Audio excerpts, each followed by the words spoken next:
देवी सर्वभूतेषु माँ स्कंद माता रूपेण संस्थिता। नमस्तस्यै नमस्तस्यै नमस्तस्यै नमो नमः। आइए हम नवरात्र के 5वें दिन स्कंद माता की आराधना करें। नवरात्र के देवासुर संग्राम के सेनापति भगवान स्कंद अर्थात कार्तिकेय जी की माता स्कंद माता की आराधना होती है। कमल पुष्प के आसन पर विराजमान होने के कारण पद्मासना देवी भी कहा जाता है। चेहरे पर विशेष तेज लिए देवी स्कंद माता सिंह पर सवार रहती हैं। इनकी गोद में विराजमान है इन्हीं की सूक्ष्म स्वरूप 6 सिर वाली देवी। इनकी 4 भुजाएं हैं। 2 हाथों में कमल पुष्प सुशोभित हैं। एक हाथ वर मुद्रा में है और एक हाथ से अपनी गोद में विराजमान स्कंद को संभाले हुए हैं। सूर्य मंडली की अधिष्ठात्री देवी होने के कारण उपासक अलौकिक तेज एवं कांति से संपन्न हो जाता है। भव सागर के दुखों से मुक्ति पाकर सुलभ मार्ग बनाने का इससे उत्तम उपाय दूसरा नहीं है। यह देवी समस्त ज्ञान, विज्ञान, धर्म, कर्म और कृषि उद्योग सहित 5 आवरणों से समाहित विद्यावाहिनी दुर्गा भी कहलाती हैं। माँ अपने भक्तों की समस्त इच्छाओं की पूर्ति करती है। कहते हैं कि इनकी कृपा से मूढ़ भी ज्ञानी बन जाता है। आइए अब हम चर्चा करें कि इनकी पूजा आराधना कैसे करें। सर्वप्रथम लकड़ी की चौकी पर पीले रंग का नया वस्त्र बिछाकर कुमकुम से ओम अंकित करें। उस पर स्कंद माता की मूर्ति या चित्र स्थापित करें। चौकी पर मनोकामना गुटिका रखें। पूजन में पीले रंग के पुष्प, वस्त्र एवं पीले रंग के खाद्य पदार्थ प्रसाद के रूप में अर्पित करें। स्कंद माता की पूजा में अलसी भी चढ़ाई जाती है। प्रार्थना, भजन, कीर्तन और मंत्र जप से माँ को प्रसन्न करना चाहिए। पूजन के बाद सब परिवार आरती करना चाहिए। फिर श्रद्धानुसार कन्या और लांगुरों को भोजन कराना चाहिए। उपहार में उन्हें फल, धन आदि भेंट करना चाहिए। पूजन में रंग बिरंगे कपड़े पहने और माँ को चुनरी चढ़ाना लाभदायक है। स्कंद माता की कथा सुनना चाहिए और जागरण करना चाहिए। फलाहार में मखाने की खीर खानी चाहिए। संतान की सफलता के लिए माँ को मेहंदी अर्पित करना चाहिए। माँ बहुत ही ममतामयी हैं। वे भक्तों की हर मनोकामना पूर्ण करती हैं। माँ इतनी प्रेममयी और ममतालु है कि तपस्या करने पर भक्त की हर मनोकामना पूर्ण हो जाती है। माँ इतनी ममतालु है कि कात्यायन मुनि के आराधना करने पर उनके घर में पुत्री के रूप में जन्म लेती हैं। कात्यायन ऋषि के ग्रोथ को अपनाकर वे कात्यायनी कहलाती हैं। आइए माँ की ममता और कृपा के संबंध में एक कहानी सुने। कहानी प्राचीन काल की है। एक पंडित जी थे जिनका नाम देवी दत्त था। वे बड़े ही धर्मपरायण और माँ दुर्गा के परम भक्त थे। उनकी पत्नी बहुत ही सुशीला और धर्मपरायणा थी। पंडित जी निर्धन थे। कई गांवों में वे पुरोहितगिरी का कार्य करते थे। दान दक्षिणा से किसी तरह उनका काम चल जाता था। पति पत्नी दोनों माँ की आराधना करते थे। पंडित जी अधेड़ हो चले थे किंतु उनकी कोई संतान नहीं थी। पत्नी कभी ज्योतिष के पास जन्म पत्रिका बचवाने के लिए कहती तो देवी दत्त हंसकर टाल देते थे। वे कहते थे कि जब माँ की इच्छा होगी तो हमें अवश्य ही संतान होगी। ऋषि कात्यायन की तरह ही माँ दुर्गा हमारी पुत्री के रूप में अवतरित होंगी। पत्नी उनकी इस बात से कभी कभी बहुत ही चिढ़ जाती किंतु पंडित जी सदैव हंसते रहते थे। समय आने पर पंडित जी को एक पुत्री की प्राप्ति हुई। उसके नैन नक्श माँ दुर्गा की तरह ही थे। दोनों पति पत्नी उसे माँ दुर्गा की ही सौगात मानते थे। पुत्री का नाम उन्होंने रखा अम्बे। अम्बे बहुत ही खूबसूरत थी। वह थोड़ी वाचाल भी थी। घर के कामकाज में दक्ष धीरे धीरे होने लगी। अम्बे के आगमन से घर में थोड़े धन धान्य की वृद्धि भी हो गई। अम्बे धीरे धीरे किशोरावस्था की तरफ बढ़ने लगी। उस समय की प्रचलित प्रथा के अनुसार अब पंडिताइन जी को उसके विवाह की चिंता होने लगी।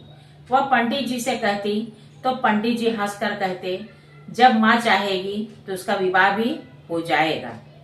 पंडिताइन चिढ़ जाती और कहती कि वर तो ढूंढो या वह भी माँ घर में भेज देंगी।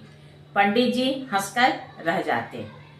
पंडित जी के घर में शारदीय नवरात्र और चैत्र नवरात्र में खूब धूमधाम से पूजा होती थी। वे अपनी श्रद्धा से माता को भोग लगाते और सारे अनुष्ठान करते थे। एक दिन पड़ोस का एक जमींदार अपने कारिंदे के साथ आया तो पंडित जी की लड़की अम्बे दिखाई दी। जमींदार साहब अम्बे को देखकर बहुत ही मुग्ध हुए और अपनी पुत्र वधू बनाने का फैसला किया। उन्होंने अपनी इच्छा पंडित जी के सामने व्यक्त की तो पंडित जी के मुंह से कोई आवाज नहीं निकली। वे घबरा गए। पंडिताइन जी ने स्थिति को समझा और हाथ जोड़कर कहा, मालिक, यह तो आप ही की लड़की है, आप इसे ले जाइए। आप तो जानते ही हैं कि हम कितने गरीब हैं। हम लोग किसी भी तरह अच्छी शादी नहीं कर सकते। जमींदार साहब ने अम्बे की ओर देखकर कहा कि साक्षात माँ दुर्गा आपके घर में विराजमान हैं। आप बस इसे हमें सौंप दीजिए। और लगे हाथ उन्होंने चांदी के 11 सिक्के पंडित जी को सौंप दिए। शुभ मुहूर्त में अम्बे की शादी जमींदार के लड़के के साथ हो गई। वह सुघड़ गृहिणी की तरह घर का काम करती थी और शीघ्र ही सबकी प्रिय बन गई। कुछ महीने बीते और शारदीय नवरात्र आने वाला था। पंडिताइन जी ने पंडित जी से कहा कि माँ दुर्गे हमारे घर पधारेंगी तो काम कितना बढ़ जाएगा। आप समधी जी से नम्र निवेदन कर अम्बे को लिवा लाइए। शादी के बाद वह हमारे घर आई नहीं है। पूजा के बाद वह कुछ दिन हमारे घर रह लेगी। पंडित जी जमींदार साहब के घर बेटी को विदा कराने गए तो जमींदार साहब ने हंसते हुए कहा कि पंडित जी, दुर्गा पूजा का आयोजन तो हमारे घर में भी होगा। 10वीं के बाद मैं अम्बे को आपके घर भेज दूंगा। अभी तो मैं नहीं भेज सकता हूँ। पंडित जी बेचारे मुंह लटकाए अपने घर आ गए। घर के दरवाजे पर पंडिताइन ने पंडित जी को अकेले लौटते देखा तो बहुत ही दुखी हुई। पंडित पंडिताइन आपस में चर्चा करने लगे कि अब लड़की पराई हो गई है, अब हमारा उस पर कोई वश नहीं है। दोनों पति पत्नी रात में खाना खाकर लेटे ही थे कि कुंडी खटकने की आवाज सुनकर वे बाहर आए तो उन्होंने अम्बे को देखा। दोनों बहुत ही चकित हुए कि शायद ससुराल में झगड़ा करके यहाँ चली आई है। उन्होंने प्रश्न सूचक निगाहों से अम्बे को देखा तो वह हंसकर बोली कि मेरे ससुर जी ने कहा कि जाओ, तुम्हारे माता पिता वृद्ध हो चले हैं। पूजा खत्म होते ही 10वीं तिथि को आ जाना। पंडित पंडिताइन बहुत खुश हुए। उन्होंने मूर्ति की स्थापना की। षष्ठी के दिन उन्होंने माँ को भोग लगाया तो देखा कि उनकी लड़की आकर जल्दी जल्दी भोजन चट कर गई। पंडित जी ने टोका तो वह हंसकर कहने लगी कि यह भोजन तो मेरे लिए ही था, मैंने खा लिया है।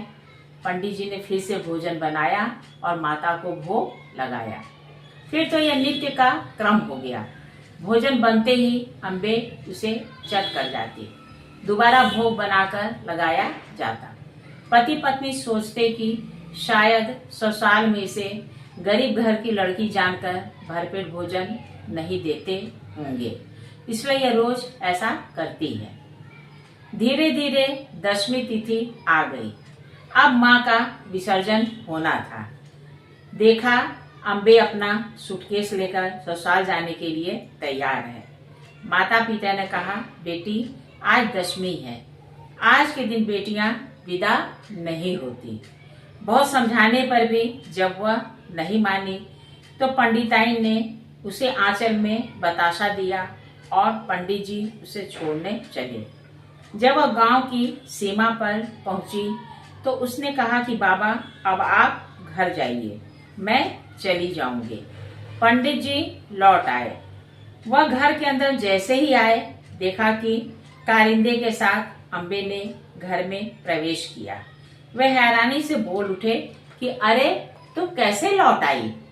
इस पर अम्बे ने कहा कि मैं गई ही कब थी जो जाकर लौट आऊंगी। इस पर पति पत्नी अवाक होकर एक दूसरे का चेहरा देखने लगे।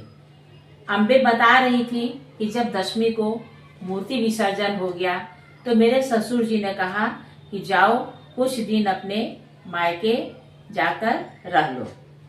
पंडित पंडिताइन अवाक से अम्बे को देख रहे थे।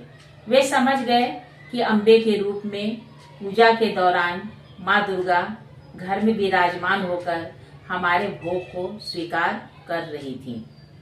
दोनों की आंखों में माँ की अनुकंपा के कारण आंसू छलछला आए। आइए एक बार हम फिर से प्रेम से बोले, जय माता दी। जिस तरह पंडित पंडिताइन पर माँ दुर्गा ने कृपा की, उसी तरह से हमारे सभी भक्तों पर वे अपनी अनुकंपा बरसाएं, उन्हें सुख समृद्धि और ऐश्वर्य दें। जय माता दी।